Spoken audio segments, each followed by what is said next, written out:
வணக்கம். இன்னைக்கு இந்த பதிவில் நம்ம என்ன பார்க்க போகிறோம் அப்படின்னா, ரொம்ப சிறப்பு வாய்ந்த பெருமாள் பற்றி தாங்க பார்க்க போகிறோம். அப்படி என்னங்க ரொம்ப சிறப்பு வாய்ந்த பெருமாள் அப்படின்னு கேட்டால், தண்டம் தரித்திருக்கும் பெருமாளை நீங்கள் எங்கேயாச்சும் பார்த்துருக்கீங்களா? வாங்க பார்க்கலாம். ஃபஸ்ட்டு நம்ம பெருமாளை வழிபடுறோம் அப்படின்னாவே நம்ம வீட்லேயும் குடும்பத்திலும் லக்ஷ்மி கடாட்சம் அதிகரிக்கும்.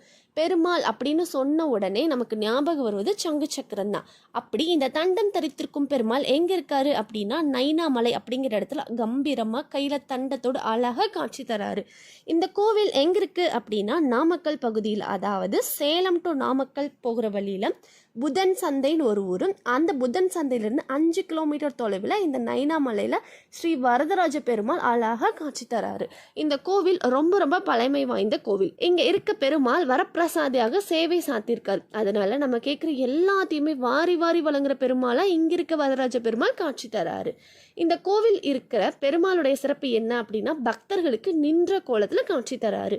அது மட்டும் இல்லாமல் திருவேங்கடமுடையான், அதாவது திருப்பதியில் இருக்க பெருமாளுடைய அமைப்பு போலவே இந்த நைனாமலையில் இருக்க பெருமாளுடைய அமைப்பு இருக்கு அப்படின்னு மிகப்பெரிய சிறப்பு இந்த கோவிலுக்கு இருக்கு. அதுவும் இல்லாம சின்ன திருப்பதி அப்படின்னு இந்த கோவிலுக்கு இன்னொரு பெயரும் இருக்கு. திருப்பதிக்கு போய் காணிக்கை செய்ய முடியாதவங்க எல்லாமே இந்த நைனாமலையில் இருக்க வரதராஜ பெருமாளை தரிசனம் செஞ்சு தங்களோட காணிக்கையை செலுத்துற வழக்கமும் அந்த காலத்திலிருந்து இருக்கு. இந்த மலைக்கு ஏன் நைனாமலைன்னு பெயர் வந்துச்சு அப்படின்னா, நைன மகரிஷி அப்படிங்கிற மிகப்பெரிய மகான் இந்த மலை மேல உட்கார்ந்து மிகப்பெரிய அளவில் தியானம் செஞ்சு ஜீவ சமாதி அடைஞ்சிருக்காரு.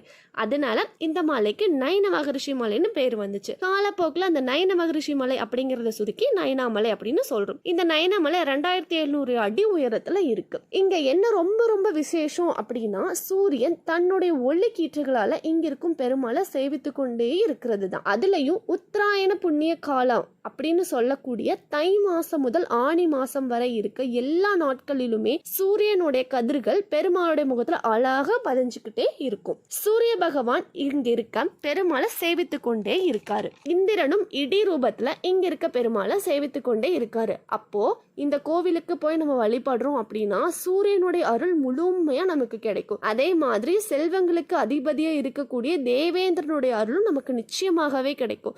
தேவேந்திரன் அப்படின்னாவே தலைமை பதவி. அப்போ பெரிய பொறுப்புகள், பதவிகள், அரசியல், அரசாங்கம் இந்த மாதிரி தலைமை பதவி வேண்டி நம்ம இந்த கோவிலுக்கு போய் வழிபடுறோம் அப்படின்னா நிச்சயம் அந்த தலைமை பதவி நமக்கு கிடைக்கும்.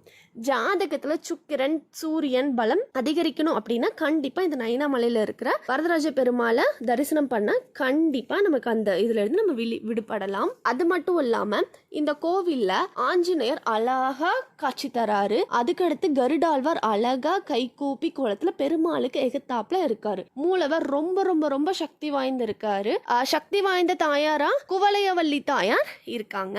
ஆண்டாள் நாச்சியாருக்கும் இங்க ஒரு தனி சன்னதி இந்த கோவில்ல இருக்கு. அது மட்டும் இல்லாம இங்க இருக்கிற மகா மண்டபத்துல ராமர், சீதை, லட்சுமணர், வெண்ணைத்தாள் கிருஷ்ணர், நரசிம்மர், வீர ஆஞ்சநேயர், மன்மதன், ரதி, ஐயப்பன் மற்றும் தசவதார சிலைகளும் இங்க இந்த மலை மேல மகா மண்டபத்துல இருக்கு. பெருமாளுக்கு உகந்த சனிக்கிழமையிலும் புதன்கிழமையிலும் இங்க பெருமாளை தரிசனம் செய்வது உகந்தது. குறிப்பா புரட்டாசி சனிக்கிழமையில மிக விசேஷமா இங்க இருக்கும். இந்த நாட்கள்ல சிறுவர்ல இருந்து பெரியவங்க வரைக்கும் இந்த கோவில்ல வழிபாடுற செய்யற பழக்கம் இருக்கு.